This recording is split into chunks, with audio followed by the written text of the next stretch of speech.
ഇന്നൊരു കിടിലൻ ഓംലെറ്റിൻ്റെ റെസിപ്പിയാണ്. ഈ പാക്കറ്റ് ഞാൻ പൊട്ടിക്കാൻ പോകുന്നത് എഗ്ഗാണ് കേട്ടോ. നല്ല അടിപൊളിയായിട്ട് കിളിക്കൂടൊക്കെ പോലെ പാക്ക് ചെയ്തിട്ടാണ് ഈ എഗ്ഗൊക്കെ വരുന്നത്. കഴിഞ്ഞ പ്രാവശ്യം നമ്മൾ സാധനങ്ങൾ വാങ്ങിക്കാൻ പോയപ്പോൾ എടുത്തതാണ് ഈ ഒരു പാക്കറ്റ്. കൊള്ളാം അല്ലേ? ഇതിങ്ങനെ കാണാൻ തന്നെ നല്ല ഭംഗിയില്ലേ? അതൊക്കെ അവിടെ നിൽക്കട്ടെ, നമുക്ക് നമ്മുടെ ഓംലെറ്റിനെ പറ്റി പറയാം. നല്ല എരിവുള്ള ഒരു ഓംലെറ്റാണ് ഇന്ന് ഉണ്ടാക്കുന്നത്.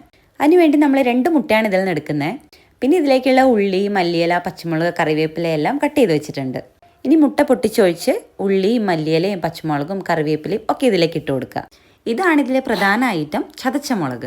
എല്ലാവരുടെയും എരിവിനനുസരിച്ച് എടുക്കുക. ഇതിപ്പോൾ നല്ല എരിവുള്ളതായതുകൊണ്ടാണ് 2 സ്പൂൺ മാത്രം എടുക്കുന്നത്. പിന്നെ ആവശ്യത്തിനുള്ള ഉപ്പും കൂടി ചേർത്ത് ഇതെല്ലാം കൂടി നല്ലോണം മിക്സ് ചെയ്യുക. ഞാനിവിടെ ഇതിലേക്ക് കുറച്ച് മഞ്ഞൾപ്പൊടി കൂടി ചേർത്തിട്ടുണ്ട്, ഒരു കളറിന് വേണ്ടിയിട്ട്. വീണ്ടും ഇതെല്ലാം കൂടെ നല്ലോണം ഒന്ന് മിക്സ് ചെയ്തിട്ട് കുറച്ച് സമയം നമുക്കിങ്ങനെ വയ്ക്കാം. എന്നിട്ട് ഓംലെറ്റ് ഉണ്ടാക്കാം. ചട്ടി വെച്ച് എണ്ണ ഒഴിച്ച് നല്ലോണം ചൂടായി കഴിയുമ്പോൾ ഈ മിക്സ് ചട്ടിയിലേക്ക് ഒഴിച്ചു കൊടുക്കുക. ഒഴിച്ചു കഴിഞ്ഞ ഉടനെ തന്നെ നമ്മൾ ഇതിലേക്ക് അടുത്ത ഐറ്റമായിട്ടുള്ള കുരുമുളക് പൊടി ഇട്ട് കൊടുക്കുന്നുണ്ട്. ഇതും എല്ലാവരുടെയും എരിവിനനുസരിച്ചിട്ട് എത്രയാണോ ചേർക്കേണ്ടത് അത്രയും ചേർത്ത് കൊടുക്കുക. ഇനി ഇത് അടച്ചു വെച്ചിട്ട് ചെറിയ തീയിൽ സമയം എടുത്ത് കുക്ക് ചെയ്യുക. ഇനി ഇത് മറിച്ചിട്ടിട്ട് മറ്റേ സൈഡും കൂടി കുക്ക് ചെയ്തെടുക്കുക. നല്ല അടിപൊളി ഓംലെറ്റാണ്. നല്ല എരിവ് ഇഷ്ടപ്പെടുന്നവർക്കൊക്കെ ട്രൈ ചെയ്ത് നോക്കാം. അപ്പോൾ ഇതാണ് നമ്മുടെ സ്പെഷ്യൽ ഓംലെറ്റിൻ്റെ വീഡിയോ.